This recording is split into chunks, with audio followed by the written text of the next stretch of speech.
Hello, More here, and thank you for joining me on my channel today. Today, I'm going to do a champion guide and spotlight on the Knight Revenant Void champion of Deathless.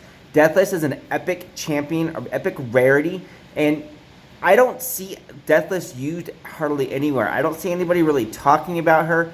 I've seen a couple of the other content creators pull her and not really know what she's there for, what she's there to do, or what her kit really looks like.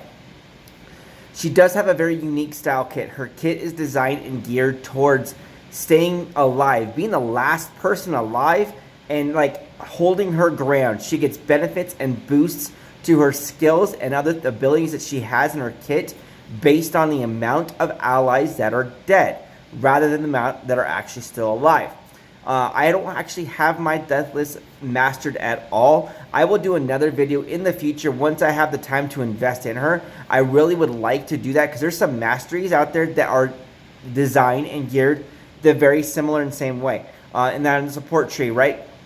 There's a skill that increases your speed based on the amount of allies that are actually dead as well. Stack that with her kit and her skills, and she seems like she could be a fairly deadly little foe to deal with, whether it be in the arena or in the dungeons for that matter as well. Now remember, they have to be allies that are dead, not allies that never started with her in the first place, right? So allies that are dead. You can actually see what she's done. She's doing some stuff here. She just got attacked. She's the second one over there next to Miscreator Monster.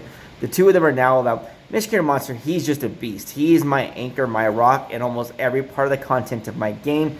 I'm going to end up doing a new guide on him now that I've got him really built up, and you can actually see what he can do. You might see some of it here now, but I want to see just what Deathless can also actually do. So later on in the video, I'm going to take him into the next level of my Knights Revenant Faction Wars, which is where I'm at right now. I'm actually stage 13, I believe. I'm going to go to stage 14 later on towards the end of the video, so you can actually see what she can do in the higher area parts of the faction games. But before we get going into it, you guys, if you like Raid Shadow Legends and you like free-to-play content and you want to progress your account efficiently and effectively, then hit that subscribe button that's over here, right here by my face. That's a button. Join the community. Get more content from me as I'm able to give it out to you. So let's get into her kit right now. You can see that's my faction war team right now. Come here. Where is she? There's Deathless. Her icon looks really kind of crazy weird. All right, so Deathless, Knight Revenant. She's got a skin that she used otherwhere. Her kit used in other champions as well.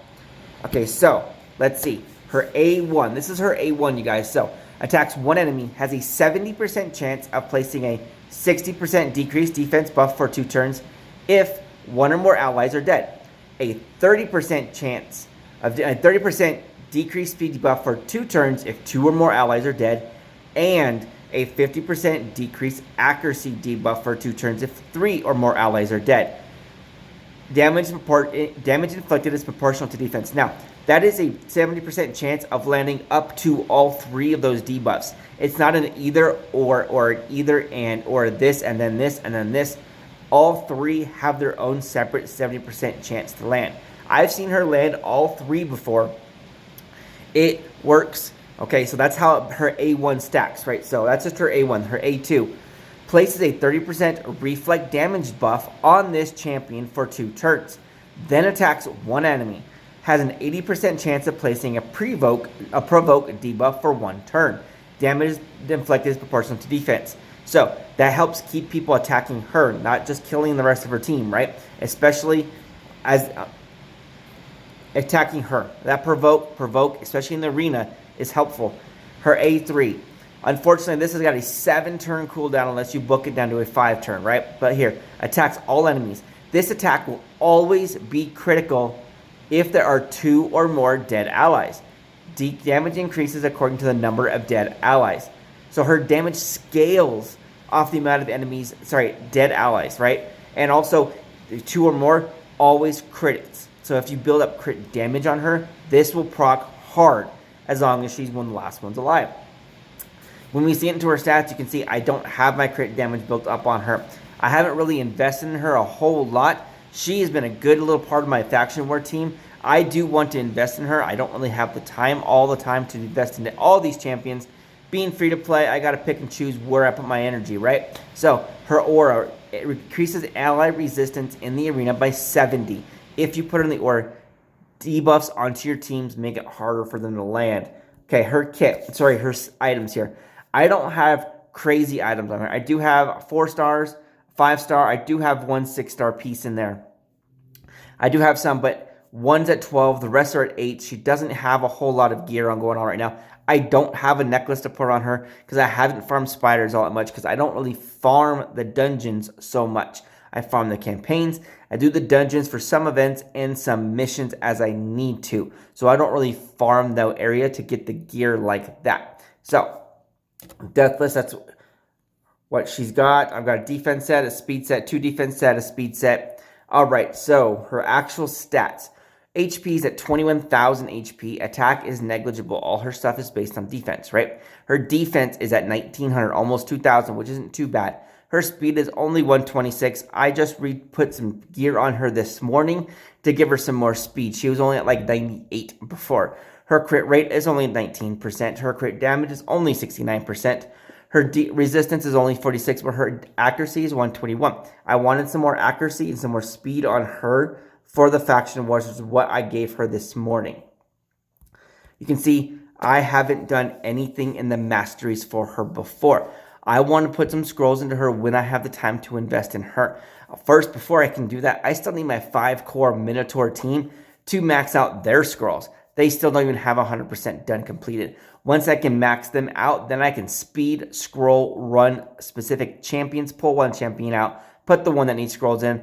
Every single run, that one champion, new champion, gets all the scrolls pop out. So that's what I need to do for that first before I can invest into some secondary champions for my account. So let's get into the Faction Wars here. Nope, not the arena. Wrong button. Faction Wars. Knights Revenant. Oh, right. I've only got 6 keys left. Let's try out the new round. We just did, sorry, I was wrong on my stages. We did 11 earlier. Let's try out 12 right now. You can see my team, though, real quick. My team, Whisper is the lead because she gets the attack. Miscreated Monster's in there. His aura is only in the arena. Skullcrown, her aura, I believe, is only in the arena. Let's double check that real quick. Yep, only in the arena. And Deathless aura is only in the arena as well. And then I've got Centurion. Centurion, I just did a guide for him just a couple days ago. Actually, last week, I think. If you haven't gone and seen that, go ahead and check that out. There's a link up there in the corner of the video right now. You can go see what he does. He has a very, very unique little kit. He has like a built-in lifesteal capability and some health swapping and team healing as well. So let's get into this run. Sorry, you guys, moving the phone. I apologize.